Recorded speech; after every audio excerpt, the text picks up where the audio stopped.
Jane Lucy of Labrador helping people to find better energy deals. She's got a tough job at the moment.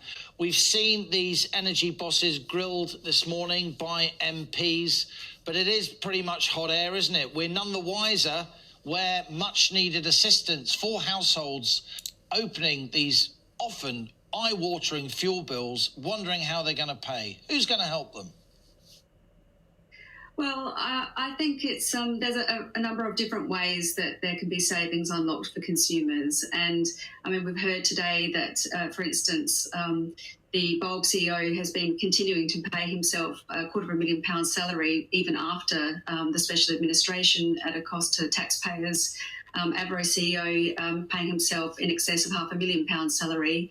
And as you mentioned earlier, the fact that we've still got environmental costs added to electricity bills where perhaps there's an argument that they would be better placed on gas. So there's lots of different complexities involved. But I think fundamentally we're here today because of a combination of factors, namely price and availability of energy in the wholesale market, and Ofgem regulation forcing suppliers to operate at a loss, and also failing to ensure suppliers are sufficiently financially robust and acting to protect customers. So when you look at those three key drivers, I think the talk about Ofgem regulating more has to be the wrong suggestion, because you've got a history of Ofgem intervening and creating unintended adverse consequences, which is exactly what we're seeing here today.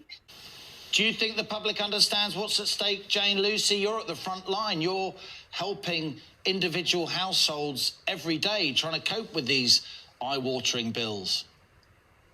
I do, because they're being charged an awful lot of money. It's pretty hard to ignore that when you're struggling to make ends meet. And, unfortunately for some people, energy is such a basic necessity, it can be life or death, in terms of staying warm and cooking food and keeping food fresh. So I think consumers are very, very aware of what's going on. And I think what the problem is that they're not very aware of what help is out there to help them navigate this, and certainly, not confident that enough is being done to start introducing change.